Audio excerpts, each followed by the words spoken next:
On the morning of August 2nd, thousands of people in Kuwait City woke up to war. Stay away from the window. In this invasion, many people were harmed, but one group of people who were desperate for survival were the Indian people in Kuwait. During 1990, the Iraqi government struggled to recover from an economic crisis was the reason for the invasion of Kuwait. Thriving for a way to get out of the struggles, Iraq tried everything, including pressuring Kuwait for necessary funds. The Iraqis were asking, demanding really, that they said along the lines, we sacrificed all this, you were helping us, you paid for it, now we need help, you need to not demand the money that we borrowed. However, the Emir of Kuwait, Sheikh Sabah, disliked this offer and decided to not negotiate any further compromise with Iraq.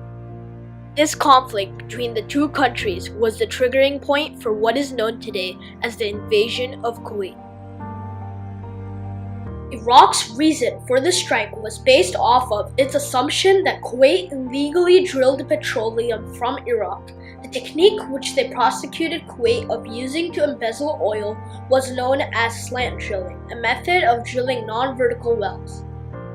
In this case, Iraq declared that Kuwait stole 300,000 gallons of oil because Kuwait's oil production had increased after the Iran-Iraq war. Iraq's oil prices were as low as $7 per barrel. The only compromise which was available to the eyes of Iraq was that Kuwait had to decrease its oil production in order for the demand of oil to increase and boost Iraq's oil barrel prices. At the time, the average oil price per barrel in the world was $43.32, which made Iraq's oil prices seem very minuscule.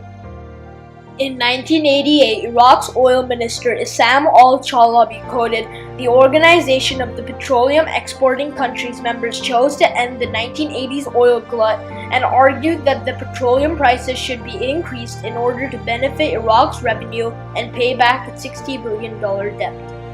However, several feel that there are more economic-related reasons for why Saddam Hussein attacked the Indian people, including Iraq's inability to pay to Kuwait more than $21 billion that had been borrowed to finance the Iran-Iraq war. Several meetings in late 1989 were held between the Iraq and Kuwaiti leaders, but they were unable to break the dispute over oil.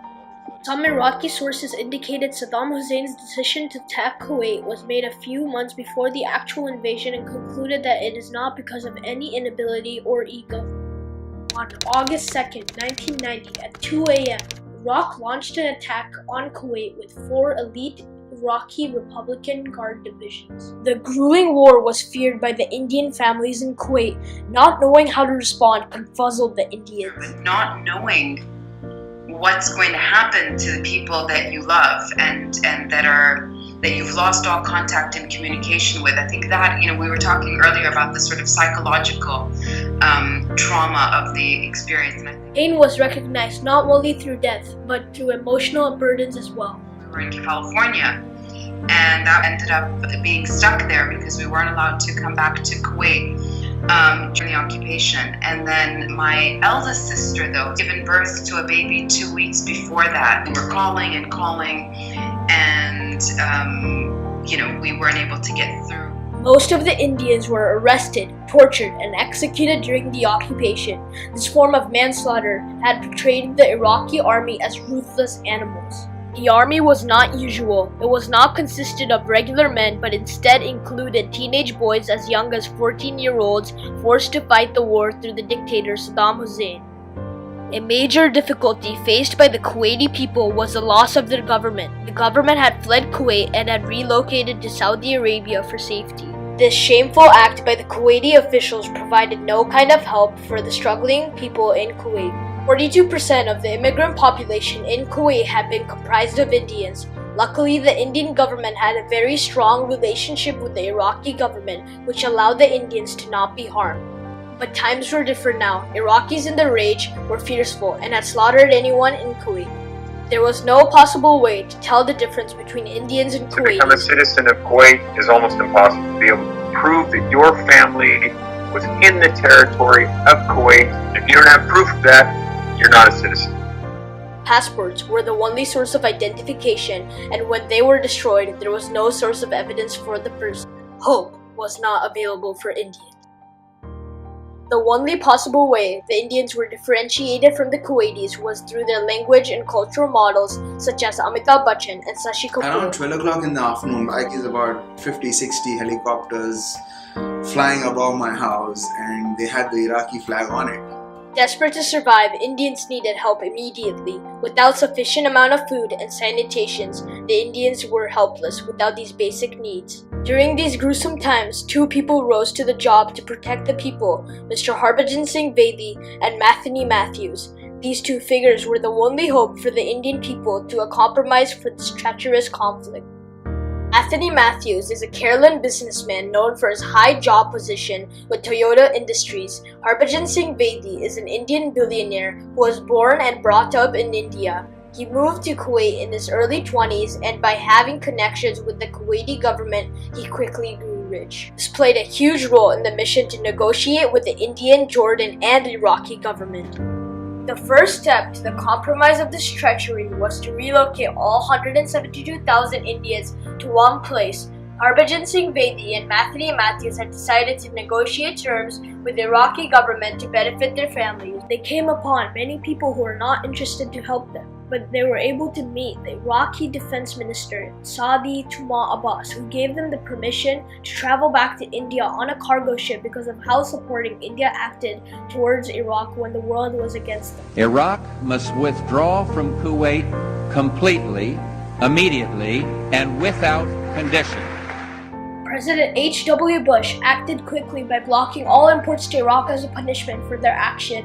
Unfortunately, the same block on imports had blocked the boat from reaching Iraq to take the Indians home. Desperate to find a solution, Mr. Bedi took all the 170,000 Indians in school buses and transported all of them to an abandoned school. The lack of food meant Mr. Bedi needed to act quickly and find a solution. He would talk to different ship owners and illegally try to send people to safety by bribing the captain. It was a courageous decision, and it showed the world how much the Indians would go through for the help they desired. Fortunately, Mr. Bedi was able to contact the Ministry of External Affairs through the Indian Citizen Committee.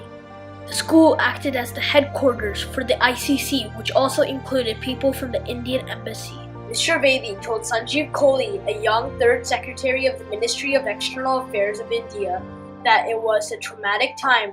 We were completely stuck without any communication link. It was about 10 days later that we set up a communication link with great difficulty. After hearing this devastating news, Mr. Kohli took immediate action by reporting to KP Fabian to plan his evacuation process.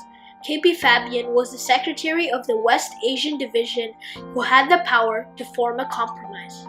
Mr. Fabian, on the other hand, was not as cooperative as Mr. Kohli. His point of view in this tragedy was more of a burden and had felt that it was not his duty to take part in a compromise to this conflict. One of the famous quotes said by Mr. Kohli to convince his colleagues to take part in this was, "They have no one to go to. They're one of us, and we should not let them suffer. Let's bring our people back to their home."